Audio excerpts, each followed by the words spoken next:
ಎಲ್ಲರಿಗೂ ನಮಸ್ಕಾರ. ನಾನು ಶ್ರೀಮತಿ ಸುರೇಖಾ ಮುಳುಗುಂದ್ ಧಾರವಾಡದಿಂದ, ಹಾಗೂ ನಮ್ಮ ಚಾನಲ್ ಅಂದರೆ ಮುಳುಗುಂದ್ ಮಾಧುರ್ಯಕ್ಕೂ ಕೂಡ ನಿಮ್ಮನ್ನು ಸ್ವಾಗತವನ್ನು ಬಯಸ್ತೀನಿ. ನಾವು 3S ಗ್ರೂಪ್ ಅಂದರೆ ಶ್ರೀ ಶಂಕರ ಸ್ತವಕೃಪಾ ಎಂಬ ಫ್ರೀ ಆನ್ಲೈನ್ ಕ್ಲಾಸಸ್ನ ನಡೆಸ್ತಾ ಬಂದೀವಿ.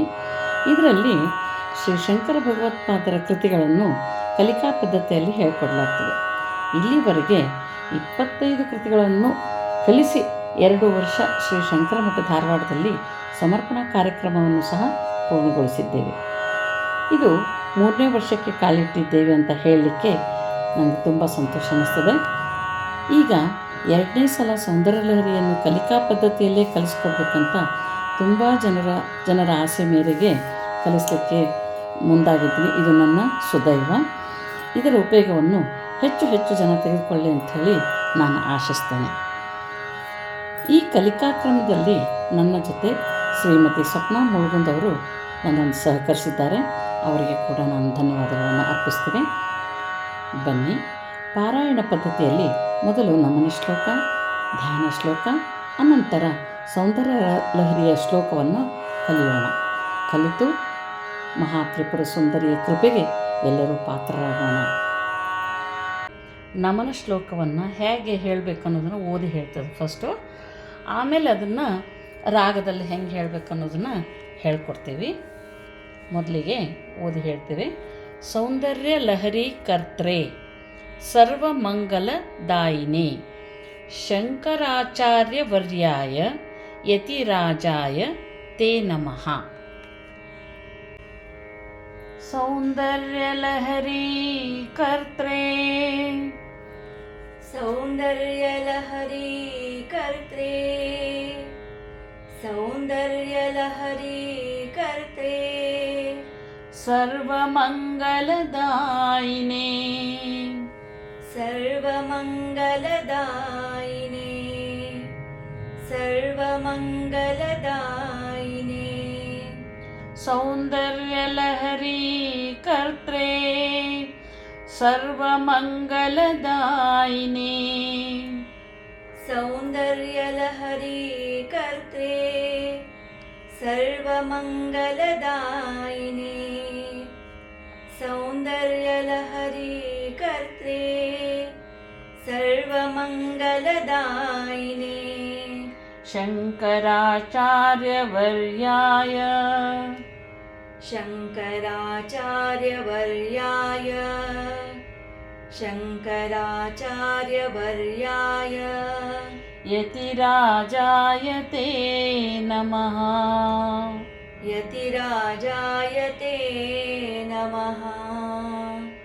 यतिराजाय ते नमः. शंकराचार्यवर्याय यतिराजाय ते नमः. शंकराचार्यवर्याय यतिराजाय ते नमः. शंकराचार्यवर्याय यतिराजाय ते नमः.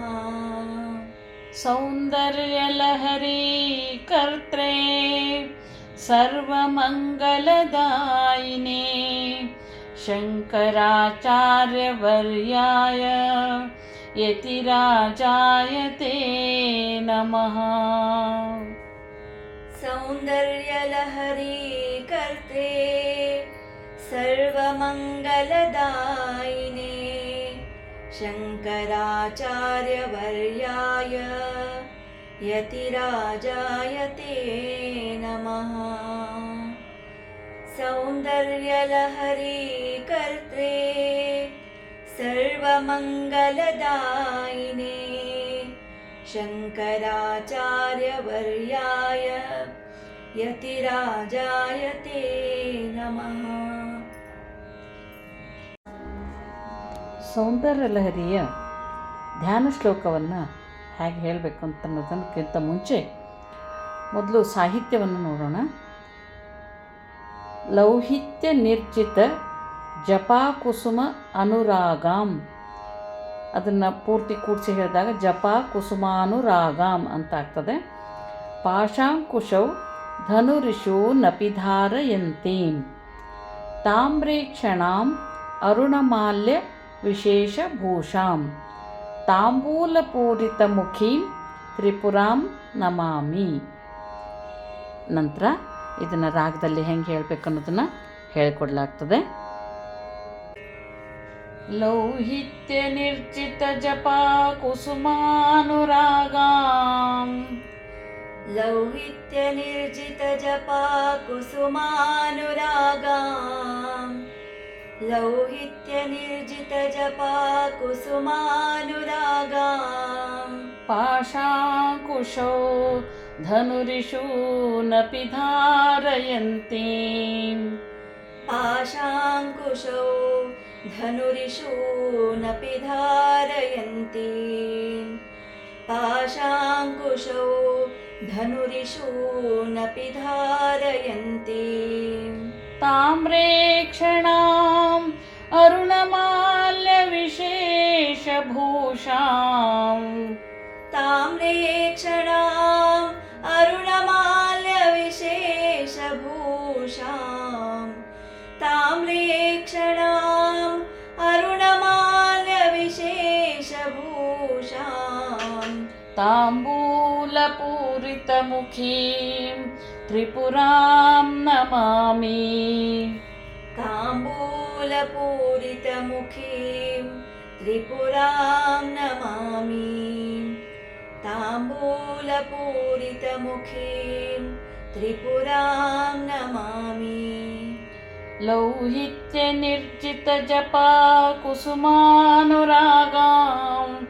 ಪಾಶಾಂಕುಶೌ ಧನುರಿಷು ನಪಿ ಧಾರಯಂತೀಂ ಲೌಹಿತ್ಯ ನಿರ್ಜಿತ ಜಪಾ ಕುಸುಮಾನುರಾಗಾಂ ಪಾಶಾಂಕುಶೋ ಧನುರಿಷು ನಪಿ ಧಾರಯಂತೀಂ ಲೌಹಿತ್ಯ ನಿರ್ಜಿತ ಜಪಾ ಕುಸುಮಾನುರಾಗಾಂ ಪಾಶಾಂಕುಶೋ ಧನುರಿಷು ನಪಿ ಧಾರಯಂತೀಂ ತಾಮ್ರೇಕ್ಷಣಾಂ ಅರುಣಮಾಲ್ಯ ವಿಶೇಷಭೂಷಾಂ ತಾಂಬೂಲಪೂರಿತಮುಖೀಂ ತ್ರಿಪುರಾಂ ನಮಾಮಿ ತಾಮ್ರೇಕ್ಷಣಾಂ ಅರುಣಮಾಲ್ಯ ವಿಶೇಷಭೂಷಾಂ ತಾಂಬೂಲಪೂರಿತಮುಖೀಂ ತ್ರಿಪುರಾಂ ನಮಾಮಿ ತಾಮ್ರೇಕ್ಷಣಾಂ ಅರುಣಮಾಲ್ಯ ವಿಶೇಷಭೂಷಾಂ ತಾಂಬೂಲಪೂರಿತಮುಖೀಂ ತ್ರಿಪುರಾಂ ನಮಾಮಿ. ಲೌಹಿತ್ಯ ನಿರ್ಜಿತ ಜಪಾ ಕುಸುಮಾನುರಾಗಾಂ ಪಾಶಾಂಕುಶೋ ಧನುರಿಷು ನಪಿ ಧಾರಯಂತೀಂ ತಾಮ್ರೇಕ್ಷಣಾಂ ಅರುಣಮಾಲ್ಯ ವಿಶೇಷಭೂಷಾಂ ತಾಂಬೂಲಪೂರಿತಮುಖೀಂ ತ್ರಿಪುರಾಂ ನಮಾಮಿ. ಲೌಹಿತ್ಯ ನಿರ್ಜಿತ ಜಪಾ ಕುಸುಮಾನುರಾಗಾಂ ಪಾಶಾಂಕುಶೋ ಧನುರಿಷು ನಪಿ ಧಾರಯಂತೀಂ ತಾಮ್ರೇಕ್ಷಣಾಂ ಅರುಣಮಾಲ್ಯ ವಿಶೇಷಭೂಷಾಂ ತಾಂಬೂಲಪೂರಿತಮುಖೀಂ ತ್ರಿಪುರಾಂ ನಮಾಮಿ. ಲೌಹಿತ್ಯ ನಿರ್ಜಿತ ಜಪಾ ಕುಸುಮಾನುರಾಗಾಂ ಪಾಶಾಂಕುಶೋ ಧನುರಿಷು ನಪಿ ಧಾರಯಂತೀಂ ತಾಮ್ರೇಕ್ಷಣಾಂ ಅರುಣಮಾಲ್ಯ ವಿಶೇಷಭೂಷಾಂ ತಾಂಬೂಲಪೂರಿತಮುಖೀಂ ತ್ರಿಪುರಾಂ ನಮಾಮಿ.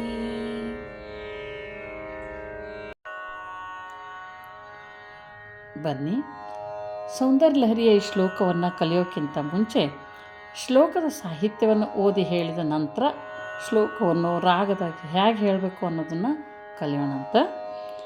ನೀವು ಸಹ ಮತ್ತೆ ಮತ್ತೆ ಪುನರಾವರ್ತಿಸೋದ್ರಿಂದ ನಿಮಗೆ ಕಲೀಲಿಕ್ಕೆ ಭಾಳ ಅನುಕೂಲ ಆಗ್ತದೆ. ಇನ್ನೊಂದು ವಿಷಯ ನಿಮ್ಗೆ ಹೇಳಬೇಕಂದ್ರೆ, ವಿಸರ್ಗ ಇದ್ದಾಗ ಅರ್ಧ ಹಕಾರವನ್ನು ಉಚ್ಚರಿಸ್ಬೇಕಾಗ್ತದೆ ಮತ್ತು ವಿಸರ್ಗದ ಮುಂದಿನ ಅಕ್ಷರನ ಒತ್ತಿ ಹೇಳಬೇಕಾಗ್ತದೆ. ಇದಲ್ಲದೆ ಎಲ್ಲೆಲ್ಲಿ ಅಲ್ಪಪ್ರಾಣ, ಮಹಾಪ್ರಾಣ, ದೀರ್ಘ ಮತ್ತು ಹ್ರಸ್ವ ಇರ್ತದೋ ಅದನ್ನು ಗಮನದಾಗ ಇಟ್ಕೊಂಡು ಶ್ಲೋಕನ ಹೇಳಬೇಕಾಗ್ತದೆ. ಬನ್ನಿ ನಮ್ಮ ಕಲಿಕಾ ಪದ್ಧತಿಯ ಸೌಂದರ್ಯ ಲಹರಿಯ ಈ ಶ್ಲೋಕವನ್ನು ಕಲಿಯೋಣಂತ. ಮೊದಲು ಸಾಹಿತ್ಯವನ್ನು ನೋಡೋಣ.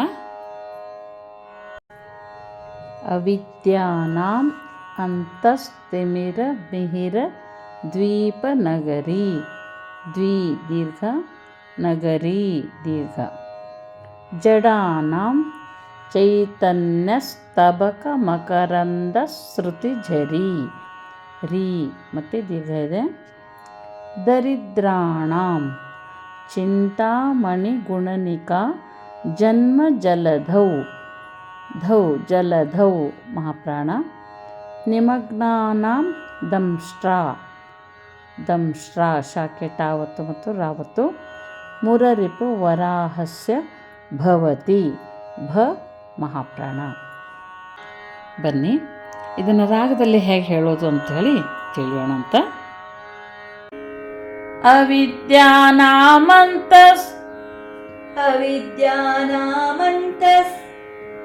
ಅವಿದ್ಯಾನಾಮಂತಸ್, ತಿಮಿರಮಿಹಿರ ದ್ವೀಪನಗರಿ, ತಿಮಿರಮಿಹಿರ ದ್ವೀಪನಗರಿ, ತಿಮಿರಮಿಹಿರ ದ್ವೀಪನಗರಿ, ಅವಿದ್ಯಾನಾಮಂತಸ್ತಿಮಿರಮಿಹಿರ ದ್ವೀಪನಗರಿ, ಅವಿದ್ಯಾನಾಮಂತಸ್ತಿಮಿರಮಿಹಿರ ದ್ವೀಪನಗರಿ, ಅವಿದ್ಯಾನಾಮಂತಸ್ತಿಮಿರಮಿಹಿರ ದ್ವೀಪನಗರಿ, ಜಡಾನಾಂ ಚೈತನ್ಯ, ಜಡಾನಾಂ ಚೈತನ್ಯ, ಜಡಾನಾಂ ಚೈತನ್ಯ, ಸ್ತಬಕ ಮಕರಂದ ಶ್ರುತಿಝರಿ, ಸ್ತಬಕ ಮಕರಂದ ಶ್ರುತಿಝರಿ, ಸ್ತಬಕ ಮಕರಂದ ಶ್ರುತಿಝರಿ, ಜಡಾನಾಂ ಚೈತನ್ಯ ಸ್ತಬಕ ಮಕರಂದ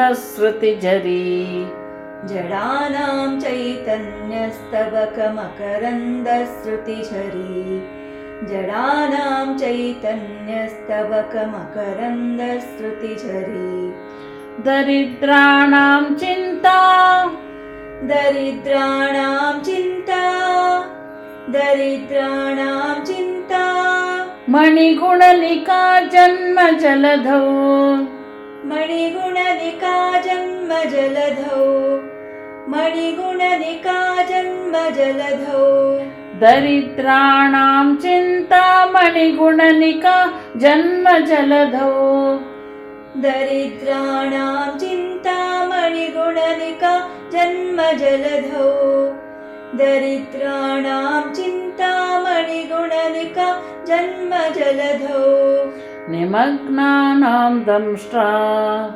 ನಿಮಗ್ನಾನಾಂ ದಂಷ್ಟ್ರಾ, ನಿಮಗ್ನಾನಾಂ ದಂಷ್ಟ್ರಾ, ಮುರರಿಪು ವರಾಹಸ್ಯ ಭವತಿ, ಮುರರಿಪು ವರಾಹಸ್ಯ ಭವತಿ, ಮುರರಿಪು ವರಾಹಸ್ಯ ಭವತಿ, ನಿಮಗ್ನಾನಾಂ ದಂಷ್ಟ್ರಾ ಮುರರಿಪು ವರಾಹಸ್ಯ ಭವತಿ, ನಿಮಗ್ನಾನಾಂ ದಂಷ್ಟ್ರಾ ಮುರರಿಪು ವರಾಹಸ್ಯ ಭವತಿ, ನಿಮಗ್ನಾನಾಂ ದಂಷ್ಟ್ರಾ ಮುರರಿಪು ವರಾಹಸ್ಯ ಭವತಿ, ಅವಿದ್ಯಾನಾಮಂತಸ್ತಿಮಿರಮಿಹಿರ ದ್ವೀಪನಗರಿ, ಜಡಾನಾಂ ಚೈತನ್ಯಸ್ತಬಕ ಮಕರಂದ ಶ್ರುತಿಝರಿ, ಅವಿದ್ಯಾನಾಮಂತಸ್ತಿಮಿರಮಿಹಿರ ದ್ವೀಪನಗರಿ, ಜಡಾನಾಂ ಚೈತನ್ಯಸ್ತಬಕ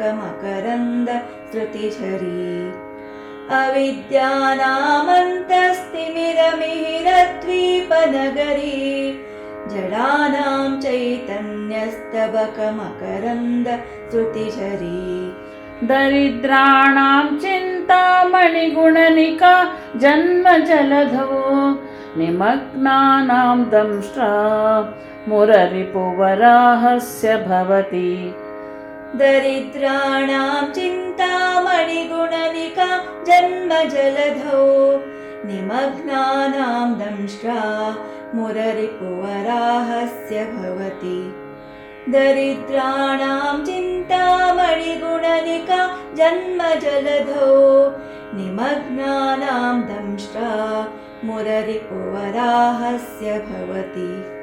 अविद्यानामन्तस्तिमिरमिहिरद्वीपनगरी जडानां चैतन्यस्तबकमकरन्दश्रुतिझरी दरिद्राणां चिन्तामणिगुणनिका जन्मजलधौ निमग्नानां दंष्ट्रा मुररिपुवराहस्य भवति अविद्यानामन्तस्तिमिरमिहिरद्वीपनगरी जडानां चैतन्यस्तबकमकरन्दश्रुतिझरी दरिद्राणां चिन्तामणिगुणनिका जन्मजलधौ निमग्नानां दंष्ट्रा मुररिपुवराहस्य भवति अविद्यानामन्तस्तिमिरमिहिरद्वीपनगरी जडानां चैतन्यस्तबकमकरन्दश्रुतिझरी